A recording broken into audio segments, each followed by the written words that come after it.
¿Cómo estaban ustedes hace 8 años? ¿Qué diferente era el mundo hace 8 años? Pues precisamente 8 años se cumplen del 21 de febrero del 2016. Esto es interesante porque la gente tiene esa confusión. Cuando se habla del 21F, la gente piensa en el 2019 por la coincidencia de los 21 días. Pero no, el 21F es anterior. El 21F fue justamente ese año 2016 en el que el referéndum, en sus resultados, expresó su voluntad popular en un no a la reforma constitucional para la reelección de Juan Evo Morales Saima o para cualquier otro gobernante. Y semanas anteriores a esa fecha, el movimiento ciudadano, porque hay que decirlo así, el movimiento ciudadano inició una campaña muy grande contra la reelección.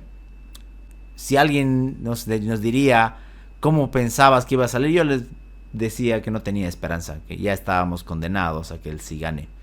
Pero gracias a mucha gente valiente, a mucha gente que puso de su tiempo, de sus recursos y hasta de su seguridad para hacer campaña por el no, la voluntad popular se impuso y ganó el no. Luego ya vino lo que conocemos, la sentencia constitucional que habilitaba a Evo como un derecho humano. Pero hace 8 años, la ciudadanía se puso la camiseta, no de la patria, no de la bandera, si quieren verlo así está bien, sino se puso la camiseta de la sensatez. Porque se dio cuenta de que tener a una persona que ya gobernaba desde el 2006, ya gobernaba 10 años para ese momento, que tenerla otro periodo de otra forma iba a ser peligroso. Porque asumió que el 2019 se tenía que ir, como efectivamente fue, pero por otras razones. Por ahí ya recordamos lo del fraude y todo lo que pasó. ¿Cuál es mi problema con el 21F? Ninguno. Mi problema es con lo que vino después. Y primero con lo de siempre, como aves de carroña, unos políticos se quisieron apropiar de eso. Cuando en realidad tuvieron mucho retraso en sumarse a la campaña. Hay que reconocer que hicieron control electoral, sí, lo reconozco.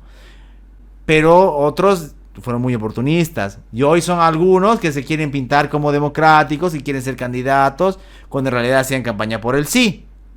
Percy Fernández hizo campaña por el sí a la reelección. Angélica Sosa hizo campaña por el sí a la reelección.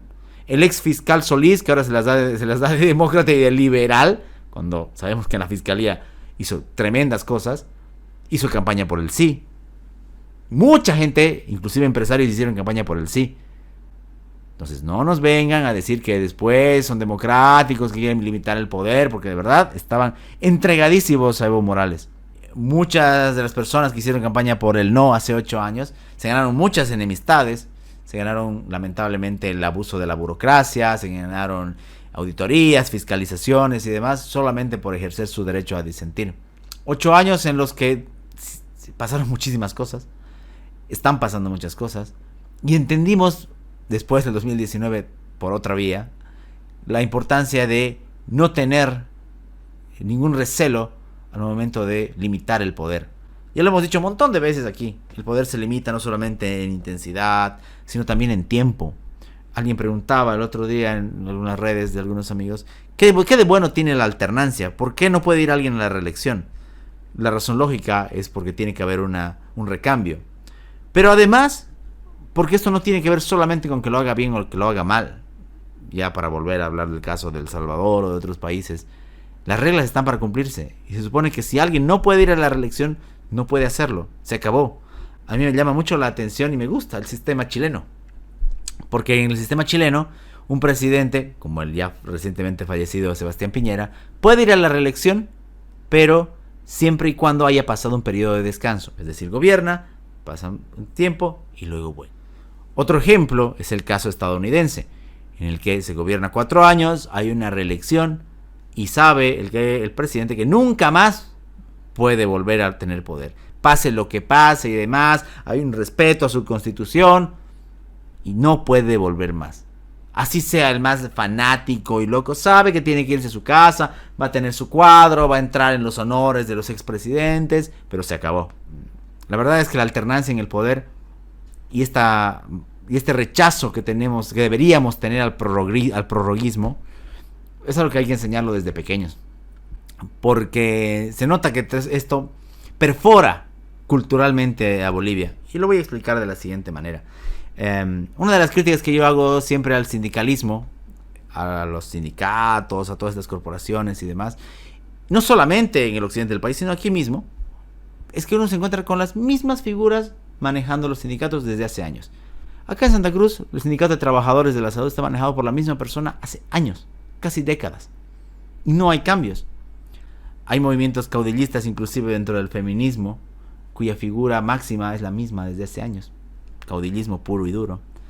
Hay colegios de profesionales, como el ilustre colegio de abogados de Santa Cruz, que no renueva a su presidente desde hace muchísimo tiempo. Entonces, este prorroguismo está atravesado en nuestra cultura. Hay también intentos sanos por cambiarlo. Directivas, instituciones civiles, fraternidades, por ejemplo, en los que no se permite la reelección. En el que si uno fue presidente de comparsa o de la asociación de no sé qué, se acabó y se va a su casa. Como debe ser. Entonces, de repente deberíamos tomar esos ejemplos, llevarnos a nuestra vida política y dejar de pensar que la gente es dueña de un cargo. Dejar de pensar que puede manipular la norma para poder ser siempre el caudillo y llevarse hasta la tumba a su cargo. Dejar de manipular las leyes o interpretarlas a su manera para estar 15 años en el poder, aunque después diga que está en contra de la reelección, como hizo Rubén Costas. Porque aprovechándose del tecnicismo de que antes era prefecto y luego gobernador, igual estuvo 15 años. Que no sea tan corta nuestra memoria. 8 años del 21 de febrero. 8 años en los que recordamos que al poder hay que ponerle límites, siempre en tiempo y en intensidad.